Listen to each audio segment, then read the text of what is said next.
Well, Trump's lawsuits with the IRS and the release of his tax returns. Today we're going to take a look. Stay tuned for Prudent Money. Good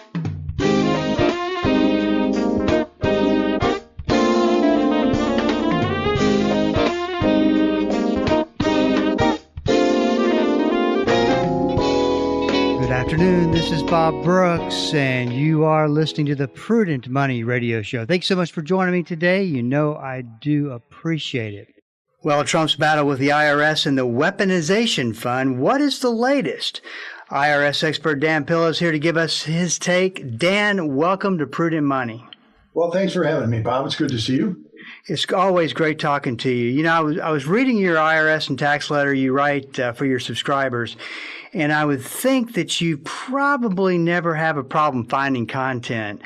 Can't make this stuff up, so a lot of it as I read it. But, you know, it's just, it's unbelievable, isn't it? Well, you can't make it up, Bob. And there's, things going on that I never would have predicted even 10 years ago, never mind 25 or 30 years ago. But yeah, this lawsuit that Trump had against the IRS was a little bit bizarre to begin with. The grounds for the lawsuit weren't bizarre. I mean, he had rock solid grounds for the lawsuit, but it's the irreconcilable conflict of interest that bothered me right from the start. You know, we'll get to that and definitely want to talk about that today.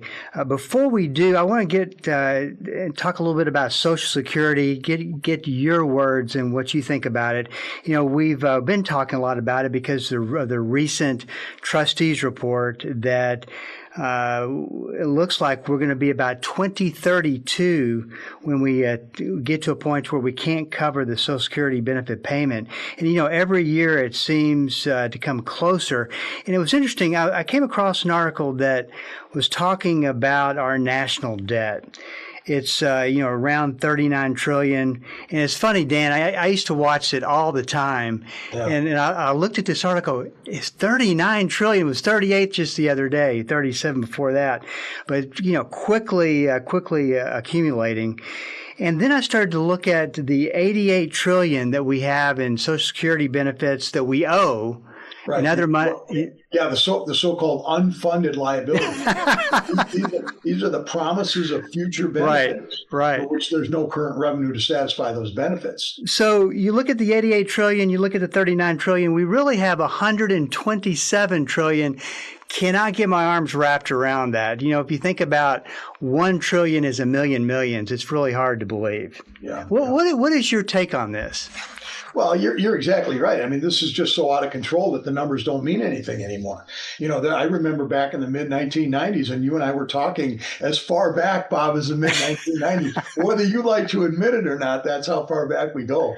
But I have a reputation to protect. Yeah, we were talking about national debt numbers back then, and you and I were both aghast at the growth of the national debt back then. Of course, it's nothing compared to what it is now. And the fact of the matter is, here's the remarkable difference. In the 1990s, people were talking about the national debt, and they were talking about getting it under control and what we have to do to fix it and the fiscal crisis that might be looming if we don't get this under control. Now people don't even care anymore. The numbers have reached to the point where they just don't seem to matter. So do you think it's fixable? I mean, obviously you could raise taxes enough to make anything fixable, but I would think that if you did a combination of raising payroll taxes just a little bit, and maybe making the taxation on Social Security benefits kind of more of a permanent thing, move the age out, from 62. I mean, nobody needs to be claiming Social Security is 62. It's not always a good move to do that. What do you think that would do it? If we're talking about fixing Social Security, that's a different discussion than fixing the problem of the national debt in general. You can't fix the problem of the national debt, Bob, unless you stop deficit spending, which they won't do.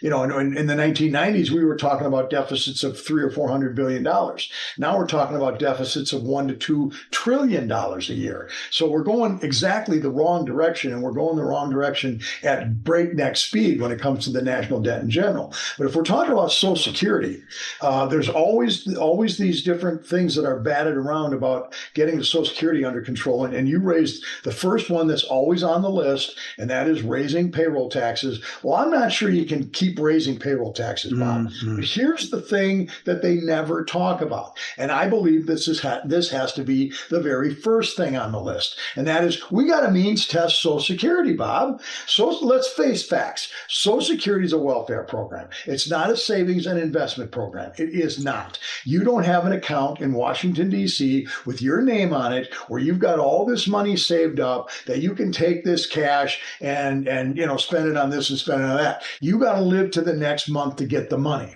Social Security was designed as a supplemental security income system to supplement those people who were poor and didn't have the resources to provide for themselves in retirement. That's how it was sold to the American people in the 30s. That's how it operated through the 30s, 40s, 50s into the early 60s. And then they started expanding, and making more and more and more promises. What we have to do is means test the system.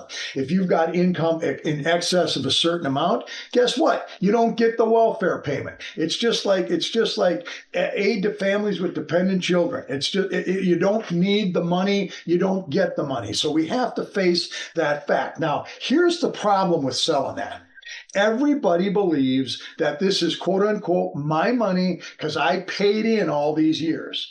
All right, that's the mentality. You see it over and over again in your business, Bob. This is my money. I made the contributions. Well, first of all, they're not contributions, they're taxes. All right, and the taxes didn't go into a savings program. They went into general revenue. All right, and those taxes that you pay, those Social Security taxes that you paid in during your working life were used to pay the benefits of current recipients of Social Security benefits. So it's a giant Ponzi scheme, right? And so back in the 1930s, here's the other problem. Back in the 1930s, you had a couple dozen, at least 24, upwards of 30 people paying in for every individual that was receiving benefits.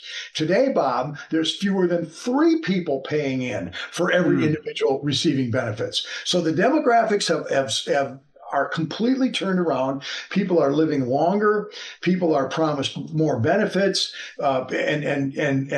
and of course, you got inflation problems that are driving the cost of living increases for Social Security every single year. So this is a giant problem, and I do not believe tax increases are going to fix it. There's got to be a comprehensive approach to dealing with this. And one of the things, the first thing on my list is means testing. Well, of course, raising taxes is the lowest hanging fruit. the easiest one to go to. But hey, let's talk a little bit about what you wrote about in your letter, and you can get more information at Tax Help Online.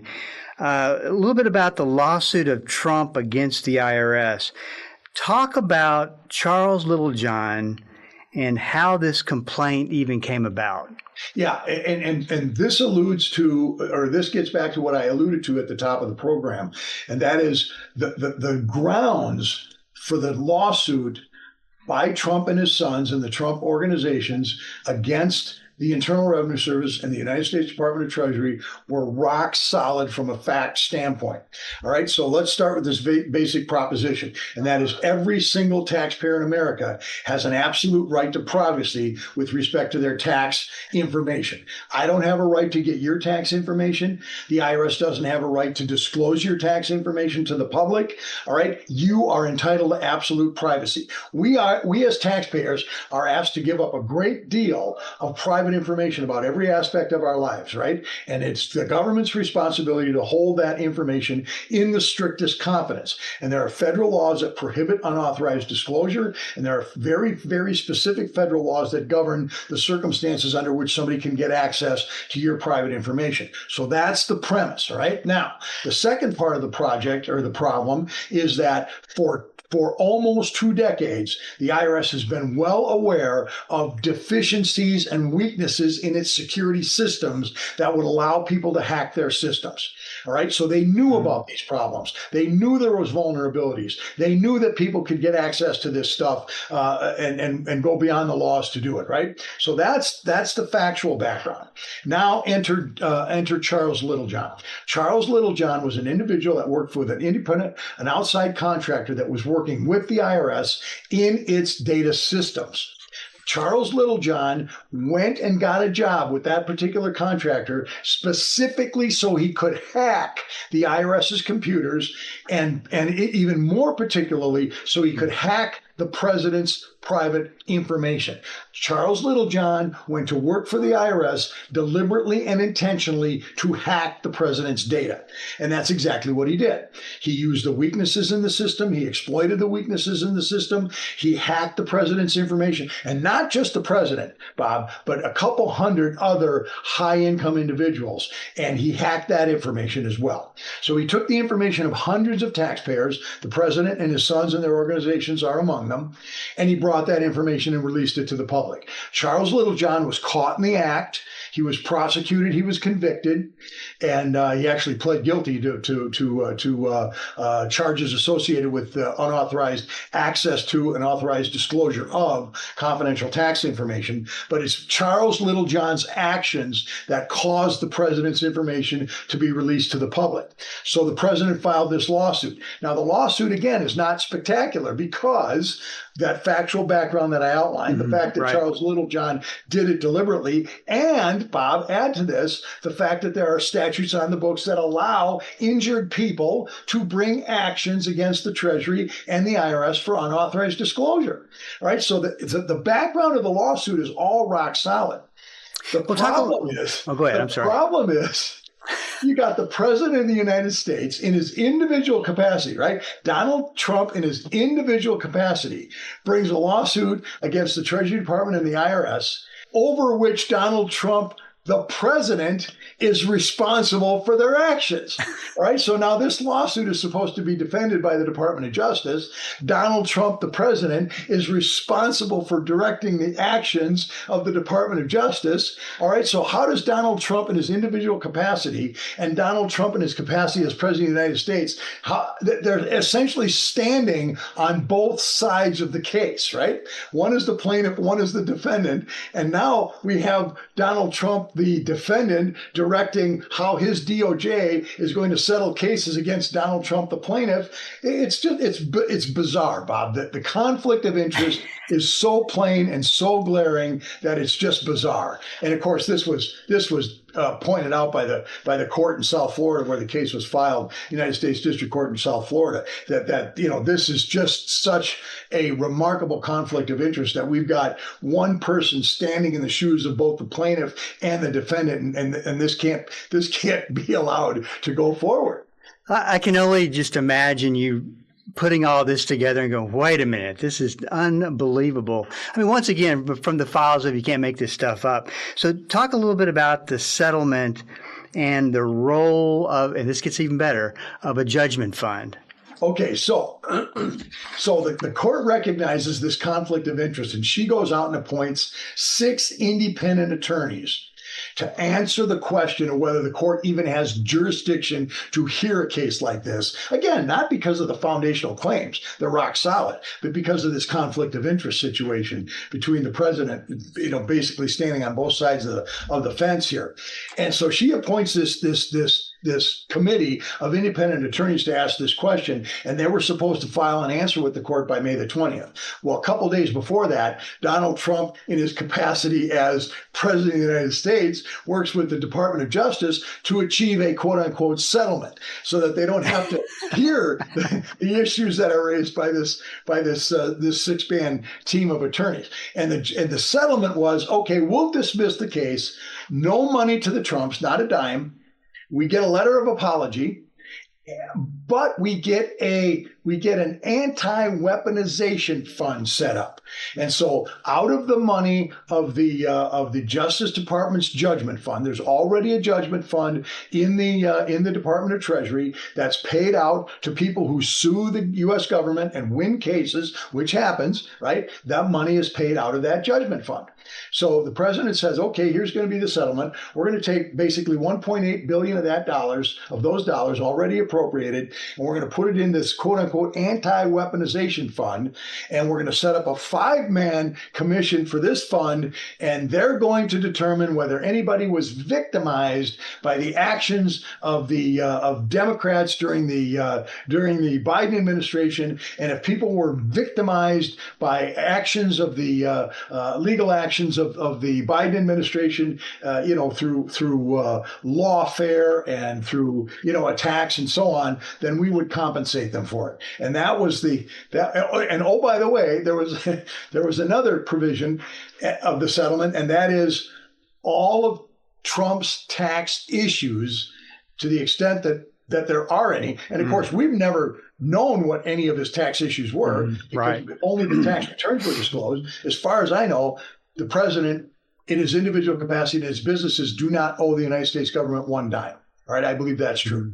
Right. In other words, not a dime of unpaid taxes. That's never been established, never. But part of that is what they've been calling an immunity deal, which is really not the right word, but they've been calling it an immunity deal, that the IRS would not be able to look at any of Trump's tax returns that were filed prior to the date of this settlement, which of course would be May or June of 2026. So his 2025 tax returns and older can't be looked at under this agreement. So let's back up a second. Years ago, before Trump was elected, how do you feel about a presidential candidate and then a sitting president refusing to release tax returns? It seems that creates a slippery slope for future disclosures. Well, I'm not sure there's been any presidents that have disclosed their tax returns in the past. First of all, let's understand something, Bob. Every single candidate for federal office, every one of them, not just office holders, but candidates, have to file a Federal Election Commission disclosure. And the Federal Election Commission disclosures report all assets, report all income, report all sources of income, so that they can determine whether there's conflicts of interest or not in these situations. So Trump, the candidate, and Trump, the president, has always filed these disclosure requirements with the Federal Election Commission. So it's not like he's hiding anything. Mm-hmm. And secondly, name a president that's coughed up their tax returns in the past. And even if a president has coughed up their tax returns in the past, which there may be some out there, I'll concede that. But Bob, who's in a position to analyze tax returns without the underlying documents? All right, you're a professional financial guy. You could look at some of these tax returns and you could make sense out of them. But there's not one person in 2,000 in this country that can look at a tax return and make sense out of what's on the return itself. And even if they can make sense of what's on the return itself, there's no way for that person to evaluate whether that information is accurate unless you have the underlying records that support it. Well, let's talk a little bit about this weaponization fund. It seems like, obviously, political backlash big time. What's going to happen to it? Well, it looks like it's going to go away. It's dead. It's the acting United States Attorney General has already announced in testimony before the Congress, I forget which committee he was testifying to, but he testified before the committee that they're not going to staff the 5-person commission. The money has essentially never was transferred from the Justice Department, from the Treasury's from the Treasury's Judgment Fund. The money never was transferred. So there isn't going to be an anti-weaponization commission. It's just dead on arrival. So the deal has basically been scuttled, except for the so-called immunity clause in the deal. You ended the letter, you talked about this being the end result of a closing agreement or offer in compromise. Talk a little bit about that. Yeah. Well, what I did, Bob, is distinguish clearly between this agreement and the IRS's settlement tools that they have. There are clear settlement tools in the law. And one of those settlement tools is called a closing agreement, and the other one is called an offer in compromise. So if you've got pending issues with the IRS, you get those issues resolved, you enter into a closing agreement, and the closing agreement says, we, the IRS, concede this, this, and this. We, the taxpayer, concede this, this, and this, and there's going to be the piece, and you guys aren't going to go back and look at these years anymore. An offer in compromise, and that's an audit situation generally. An offer in compromise is a collection situation. So if you got a guy that owes $100,000 to the IRS for all these back tax years and can't possibly pay, he goes in and negotiates an offer in compromise with the IRS, and the agreement is the taxpayer will pay, let's say, $10,000 to the IRS. In exchange for that 10 grand, the IRS will concede the balance of the 90,000 liability, and they will sign this agreement, and that'll close the door on those issues as well. So closing agreements generally cover the question of liability, and offers in compromise generally cover questions of collectability. And those are typical settlement arrangements that are made with the IRS all the time. We do these deals all the time, depending on the situation. Trump's deal was nothing like that. All right, it wasn't anything like that, because in a closing agreement, in an offer in compromise, there's a give and take. All right, I give you this, you give me that. In the Trump deal, Trump didn't pay any money to the government in exchange for this immunity deal that he got. Now, again, as I said, it's very important to understand that there was no allegation that he owed money to the government that wasn't paid. So let's be clear about that. I don't think he had a duty to pay anything to the government. And as a matter of fact, based on the allegations of the complaint and this history of Little John that we went through earlier, the IRS clearly violated the law, Bob. There's no question that there was a violation of Trump's right to privacy, and that that violation was redressable through the federal system. So he didn't have an obligation to give anything up. But then the question is, well, why did the government then agree to not look at his stuff anymore if he didn't know anything anyway? I mean, this whole thing is just funny. and it's just funny. And then the other side of that coin, and I point this out in my article as well, the other side of that coin is, well, the immunity deal might not mean anything anyway because there's statutes and limitations. The IRS can only go back so far in any event, Bob, to look at somebody's tax return and audit it. And those tax years that were released by Little John way back, that deal with years way back, those are all covered by the statutes and limitations anyway.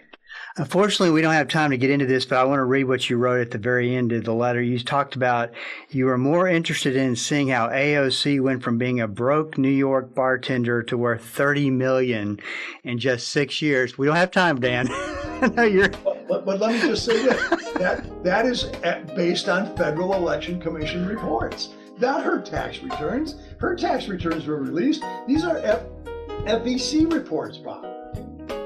We will leave it at there. If you want more information on Dan, taxhelponline.com. If you got a question for me, please go to the website at www.prudentmoney.com, because we are all out of time. Till we do meet again next time. Keep the faith and have a great rest of the day. That's all the time we have for today. Questions or comments for Bob, or to find out more great information like what you've just heard, visit www.prudentmoney.com. Be sure to join Bob Brooks again for the next edition of Prudent Money.